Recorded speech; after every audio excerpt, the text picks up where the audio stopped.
The MCU sucks at doing high-tier fight scenes. When it comes to a character like Captain America or Spider-Man, lower-tier powerful characters, they make some of the greatest fight scenes you've ever seen, some of the greatest fight scenes in fiction. A character like Daredevil also gets some of the greatest fight scenes in fiction as well.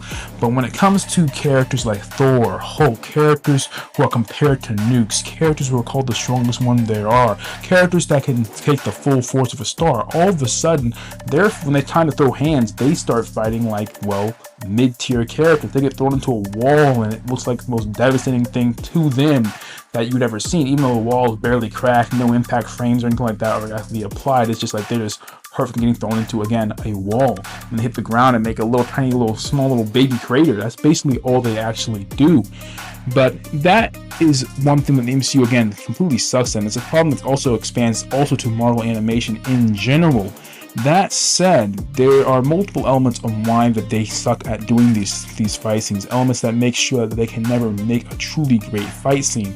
But there are also solutions to these problems that they have, and we're going to illustrate all of these solutions by creating a fight scene between Thor and Hulk, and creating a fight scene actually worthy of Marvel's greatest rivalry.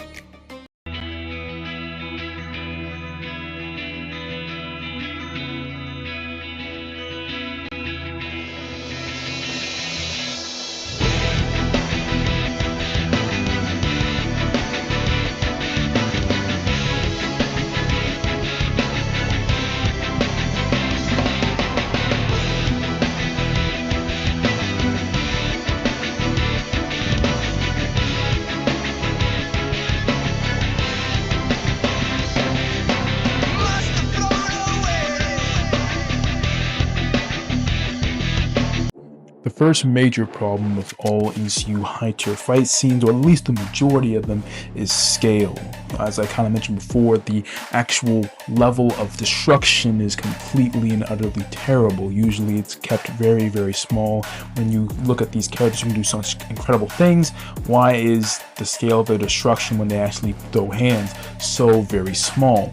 And see, that's what most people end up. They just say, okay, just put more scale to it, make the fight scene much larger, and that will fix everything. And that's not at all true. You see, the reason why the scale, while it is a major problem, the reason why even putting the scale higher won't fix it, it's very simple when you really think about it. It's because what happens when it comes to these fight scenes in the MCU, specifically the high-tier fight scenes, is that the writers write themselves into a hole. Because the problem they always run into is the setting itself. The setting in which the fight scene takes place, meaning the surrounding area, is always where they go wrong, and they make sure that the scale now is impossible. Let me give an example when it comes to well-made fight scenes between lower tier characters, which you see when it comes to a fight scene like Obi-Wan versus Anakin inside of the third, Star Wars movie, rather the third episode 3. What you see there is that they fight in Mustafar, in the lava planet. They use every element of the area that they possibly can. They fight in the lava fields, they fight on lava droids, they fight above the river of lava, they fight within the actual corridors of the different mining stations, and so they fight within the entire elements and every single part of the actual planet they could possibly fight in, really, when you really think about it. So they fully utilize the area that they're in, and you see the same thing with other fight scenes from like DC. When it comes to their competitors in DC, you see with Batman versus Bane, what you see that they fight within the Dark Knight Rises, specifically within the sewer area. Why did they fight in that sewer area in the first place? Well, first of all, because there's a scene where Batman turns off all the lights, and of course you get the whole darkness as your ally scene. So they had that scene already kind of planned out, already good to go with. But they also start out with on this bridge area, then they go to the steps area, then they go to the larger, wider area with a bunch of pillars and water dripping down in the background that kind of provide some ambience in the scene. The entire scene really utilizes every element of the area that they're in order to make the fight scene better. And the same thing goes finally when it comes to Marvel themselves. They understand this concept because they did this when it comes to Captain America vs. Winter Soldier. When they fought on the highway, they utilized the elements of the cars all around it.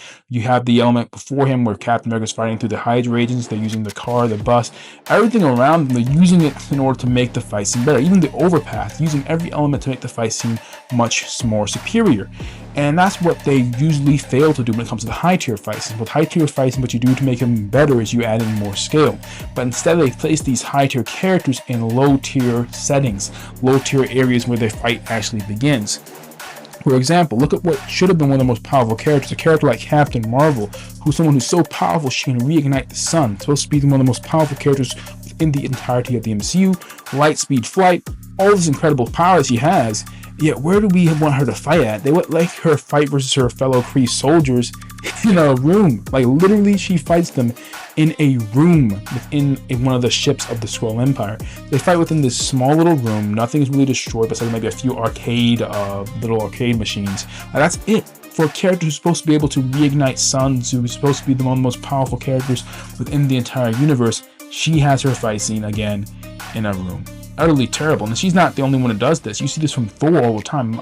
Man, Thor's my go. Listen, Thor's my favorite character possible. But when you look at his actual fight scenes, especially within the MCU, he always fights in the worst areas possible. When he fought Loki for the first time, he didn't fight Loki in a major, epic, awesome battle for the most part. Instead, they fought on the Bifrost Bridge, where Thor and him basically swung at each other with hammer versus the little scepter he had. It was utterly terrible. You saw the same thing inside of Avengers when he fought Loki on the balcony of Stark Tower. Like, that's the most terrible place for two gods to fight. They made them look completely, utterly weak in that fight scene. And then you have the same thing even in Thor Ragnarok, where does he fight Hela, the goddess of death, on the Bifrost Bridge again? So when it comes to Thor, he's never really had a situation where he's put in a real wide open area, besides, I think, specifically the Thor versus Iron Man fight, which they could have done more with, but that's the best area, best example you can possibly give of him getting even the ability to fight in a better area. And the same thing again goes to characters like Hulk. Hulk has had this problem for a little bit of time. Now, he did at first get the ability to fight in actual large areas. You saw this within his own movie, along with inside of when he fought versus Hulkbuster. But when he fought versus Thor in the first Avengers movie, they fought in the helicarrier, which they couldn't destroy too much because, again, the helicarrier is in the sky. If it gets destroyed too much, it gets brought to the ground, everyone dies. The riders broke themselves into a hole, so obviously they couldn't make that fight actually pretty impressive. You see the same thing when you take on him versus Thor the second time. They fight within an arena. An arena, again, they had more damage in that specific fight than they could have had, but these are supposed to be characters that, again, moving mountains, taking the full force of a star. All this crazy stuff they're supposed to be able to do, they got compared to nukes, for goodness sakes, yet they're contained to a single arena. Again, the writers wrote themselves into a hole there. And you see this finally when it comes to Hulk versus Thanos. That fight scene is actually a really good fight scene when it comes to the choreography of the fight scene. If you're talking about just a good, solid fight scene, a lot of people understood from the fight scene that yes, Thanos is really powerful, he beat the Hulk. When you actually look at what actually happens during the fight scene itself, it's pretty bad, honestly speaking. The actual destruction level, because again, they're fighting in this space station, this small little spaceship, and specifically that room. In that spaceship, the room again pops up, destroys everything. But regardless, they fight within that room, and what you see is very little destruction. I mean, really look at the actual fight scene. This could be a fight scene between Warcraft orcs from Warcraft. That could be a fight between those guys. Those guys had similar level fight scenes, two CGI brutes just battling it out, creating no real destruction. They look strong, elephant-like strong, but they don't look like, again, the most powerful guys in the universe, guys who are supposed to be able to bend entire, planets to their will. They don't look like that strong in comparison. You feel like if I shot them with a big enough gun, they'd go down, which is not what they're supposed to be. So yeah, the actual setting and the right way the writers put them in that setting is a big part of the way that which the fighters and high-tier fighters are portrayed. So when it comes to our fight scene with Thor vs. Hulk, we're going to give them a much better setting to fight out with in the first place. We're going to put them out in the wilderness, probably the icy wilderness of Russia, let's say. So an icy wilderness, no one around, plenty of destruction, not a room, plenty of destruction they can actually do. Thor's there for a specific reason, Hulk's there for a specific reason. Within the writing way we would put them together is that there's been a lot of destruction in different villages and different areas nearby. Hulk's been brought at the scene, destroying things. Something is wrong with Hulk. It seems like Bruce Banner may have lost control. Hulk may have gone rogue. Who knows what's going on? Thor is sent there, or rather he is told about the situation. He goes there in order to put it into the madness. Thus, we have our fight scene ready to start. That's only one element of it when it comes to the scale of the actual fight scene. When you're talking about fight scenes that are really, really great, fight scenes when it comes to the lower tier characters, they add in something else, something that's really important that the high tier fight scenes almost never really have. And that element is really the idea of an emotional core to the fight scene. You see, when let's talk about all the best fight scenes that you can think of from pop culture, you have a massive emotional core to each of the fight scenes. I mean, just look at the ones we just mentioned in the previous section. What we talked about there when it came to the Obi-Wan versus Anakin is literally two basically brothers going at it. Two brothers who love each other, who have been around each other for the last like 10 years. They're come to blows, come to trying to kill each other. An epic bout between the Jedi, the Chosen One, and his master. I mean, there's so much emotional weight to the actual fight scene itself. And you see the same thing when it comes to the other two fights that I mentioned. When it comes to Batman versus Bane, this is literally, the idea is that this is Bane is Ra's al Ghul's prodigy, Ra's al Ghul's greatest students battling it out. The League of Shadows versus the Destroyer in The Dark Knight. And just the very idea of Batman being the old man trying to take on the new, young, more powerful, in his prime, Bane. Like there's all these elements that put together in the fight scene to make it actually a bigger deal than just the punches that are being thrown, just the choreography itself. And again, Captain America vs. Winter Soldier, you see that emotional core again. The idea of Bucky himself being there in the first place. The idea that him and, Captain America, again, are friends. Now, this friends element has come very often in it to make it, again, an emotional core. The best fight scene in the MCU you can take is probably Captain America and Winter Soldier versus Iron Man. The emotional core of that fight scene being that Iron Man looks at Bucky as someone who killed his parents. I mean, like he did, but Bucky was mind control. But that's neither here nor there, right? Bottom line, Iron Man views Bucky as responsible for his parents' death, which he is. Objectively speaking, he's responsible, even if he's not actually needs to be held accountable for it. He's not accountable for it, but he is responsible for it, technically speaking. Regardless, the idea of the fight scene is that he's trying to kill Bucky, Captain America trying to save his friend. Captain America also knew about this thing, but didn't tell Iron Man about it. There's all this emotional pain and emotional core that the fight scene that they built around. And the same thing would take place when it comes to high-tier fight scenes, but it never really does. When Thanos fights Hulk, there's no emotional core to that fight scene, just a quick beatdown, really, when you really think about it. Thor versus Hulk, 2 times they fought. Neither one was there any type of emotional core, any type of emotional undercurrent in the actual fight scene. They were just kind of thrown in there just to two big guys to bash each other. That's basically all it really was. And you see this again with basically every single fight scene when it comes to these top tier characters. Very little emotional core to it. Thor's had some emotional core with his brother Loki, been a part of that. Usually the only reason why those fight scenes are even watchable in the first place because of the emotional core behind it. But we shouldn't have to settle for either an emotional core or a skill. We should be able to have both. So within this fight scene, when it comes to Thor versus Hulk, going at it here and there, we're going to have the emotional core be, it's very simple, right? Again, Thor is brought in there, the situations that Thor is brought in there to stop Hulk from continuing to rampage. So when Thor goes in there, he's going to approach Hulk very differently. His original approach is going to be, Hulk, come with me and let's stop this madness. He's going to be this idea that if you don't stop this madness, if you don't stop this destruction, I'm going to have to take you down and take you down for good. And this, of course, is not a good thing for Thor. He's conflicted about this because this is his friend, someone he's fought with and battled. At the very least, they're friends from work. I would say they're deeper than that. So they actually are actual friends outside the situation. That they've, again, Thor being a warrior, he's been on the battlefield with this guy, fought side by side with him. To him, this guy is his friend, even if Hulk doesn't view it in the same way. So Thor would obviously look at this very differently. And then also on top of that, there's Bruce Banner, who's also in Hulk. If he kills Hulk, he kills Bruce Banner, so on and so forth, right? So the idea would be that he'd be very conflicted here. The idea of could he even go through with taking down the Hulk? Meanwhile, Hulk's conflict comes from his own internal conflict with Bruce Banner. Him and Bruce Banner have a conflict with each other. Bruce Banner's obviously telling him to turn himself in. Don't you make this harder than it has to be. Meanwhile, Hulk is trying to figure out who has basically, and of course this is obvious from looking at the setting, who framed him for all this destruction. And he's also hurt that Thor looks at him as the responsible for this destruction, despite the fact that, again, they fought battles together. He thinks that Thor should have more trust in him. That Thor must have always viewed him as a monster, as a beast, and not as an actual warrior friend in arms. So what you see here is that Hulk is hurt by all that, obviously, and he's rageful about this. He's the Hulk. Rage is part of his thing.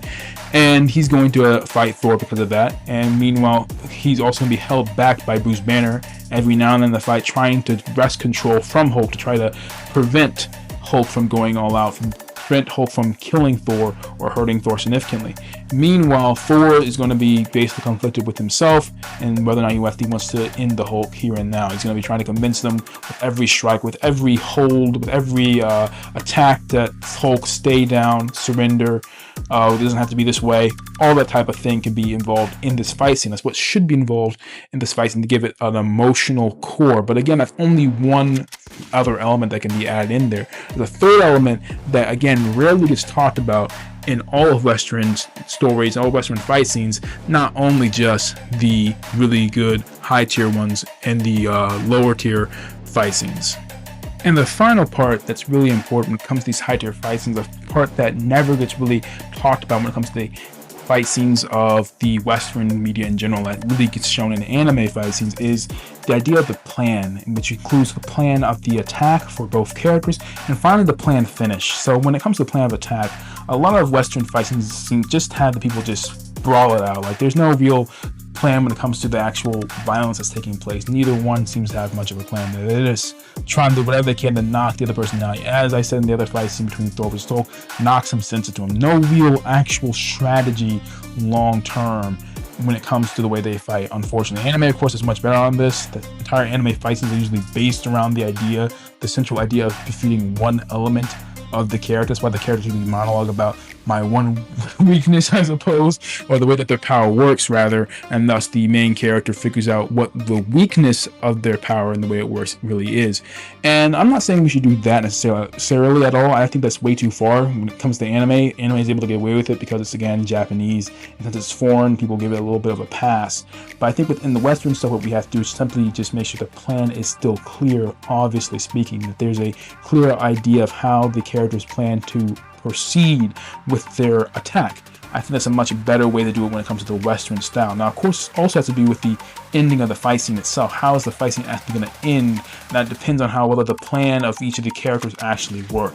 Now, when it comes to a character, again, when it comes to other fight scenes that you've seen that show this element really well, I think the best one of all of them is really Captain America Civil War. They do a great job within these fight scenes of giving people actual goals in the fight. And a lot of the goals of the fight is really not even fight, right? A lot of the goals is to get someone out of there and make sure they don't get killed.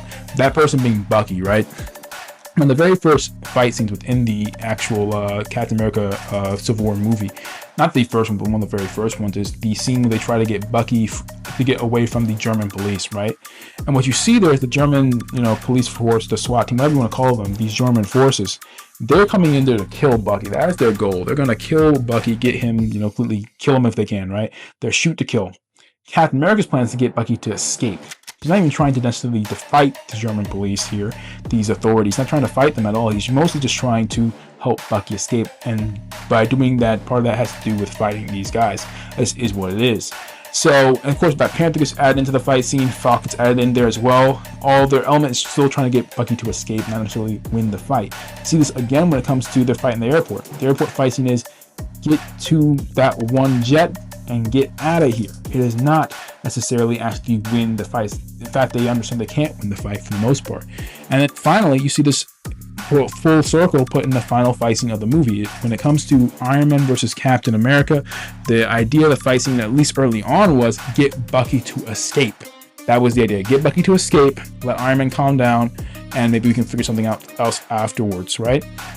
But instead, what you usually see is that Iron Man's plan was in fact the opposite. Make sure they can't escape. And Iron Man wins that thing. He shoots down the hole, or the way for Bucky to escape. He breaks that whole situation down. So now Bucky can't escape. Now they have to fight. So fighting was the secondary element, not necessarily the main element. And that's what would happen in this fight scene. We're talking about Thor versus Hulk. And here we would have the idea of they're having a first element, a first phase of the plan, and then the second phase of the plan based on whether or not the first phase worked. So in this situation, what you have is pretty obvious.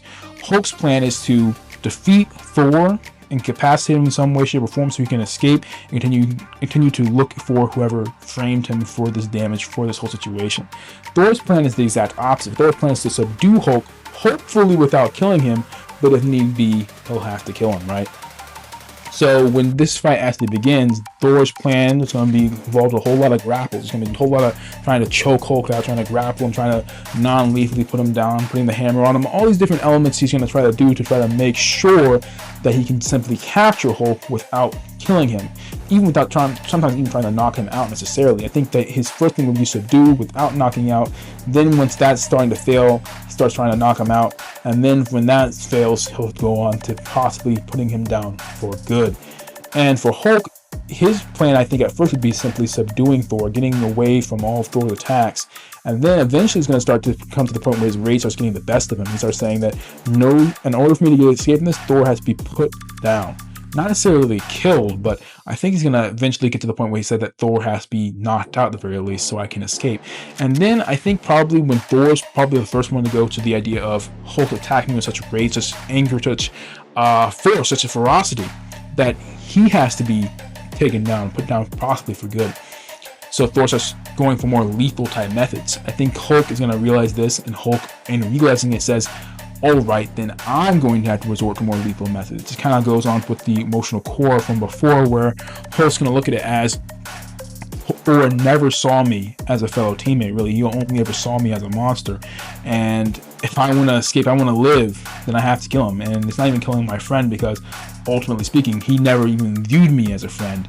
While Bruce Banner is obviously going to be telling him the exact opposite of that, saying that no, we can still surrender. No, there's still a way out of this. There's still a way that we can all go home safe, I suppose. Even though I don't think either him or Thor are really into that. Now, there's two ways you can end this fight scene, I think. The one way is, of course, Thor winning through killing Hulk, Hulk winning through killing Thor. Both those are elements that can work.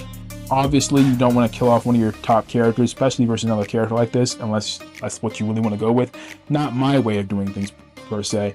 I think the two major ways you can end this fight scene are whether or not Thor or Hulk subdues the other person, right? The idea is that Thor could subdue Hulk by either hitting him with a big enough attack to knock him out, with, you know, some type of crazy, I thought about this before, super moves, Thor can hit him with a God Blast, you know, some type of massive, huge exclamation point, blast of lightning, some type of massive charge up move, or even just simply have a situation where he drops the hammer on Hulk and Hulk cannot actually escape from the hammer being dropped on him.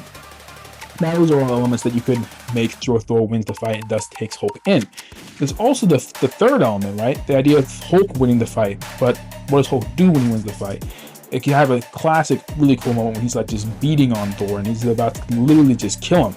And then he decides, I'm not going to do this, and decides I'm not going to show him to be, I'm not going to be the monster he believes me to be, and leave from there. That could be a nice little element. There could be elements during the fight several times where both of them miss certain attacks, miss certain blows, miss certain opportunities because they hold themselves back. I can imagine during the fight, Thor has moments where he's about to maybe call back Mjolnir, but he realizes that if he calls it back at this point in time, it's going to like literally smash through Hulk in order to get to him. And he doesn't want to kill Hulk yet, so he decides to hold back on this. Or moments where he believes that Hulk is nearly spent and that one last blow could end it, but he holds back for the sake of, am I sure I really want to go through with this? And vice versa. You have moments during the fight where Hulk is really starting to get on Thor and he feels like he can win this fight, but if he keeps on going, he's not sure how far he's willing to go, if he might even kill Thor by going this far, if he'll prove himself to be the monster, or Bruce Banner could simply hold him back at times as well. All those elements can be involved in this fight scene to make it as epic as possible. As far as which element should be what we do, which ending should be the final ending of this fight scene, well, I'll leave it up to you guys actually, because I think that me personally, I would go with the idea of either Thor probably dropping the hammer on Hulk, you know, and keeping him there, and then trying to talk it out from there. I can imagine that happening. It should be a knockout, drag-out fight regardless. Hulk gets stronger as the fight continues. Thor keeps on trying to use every single bit of his arsenal, starting out first with grapples and his shrink to eventually going with just lightning, you know, flying, using it, tornadoes, everything he can possibly to try to win the fight. Me, again, I'm a Thor homer, so I'm going to say Thor wins, but you guys can decide which ones you think should win that fight based on that type of story. If you guys like the story, you know, like, subscribe, do all that type of stuff. I have another video off on the side. You probably can see them here. A video about Maul and how similar him and Kylo Ren actually are when it comes to their characters. And also a video about Thor, not Thor, but sorry, good old Sam Wilson, and why Sam Wilson can actually be improved if we do a couple of elements to him, how he can possibly be saved. So those are all all over on the side, also in the description below. Until next time, instead of saying stay ferocious Tiger Pack, I'll say stay courageous Knights of Brimstone.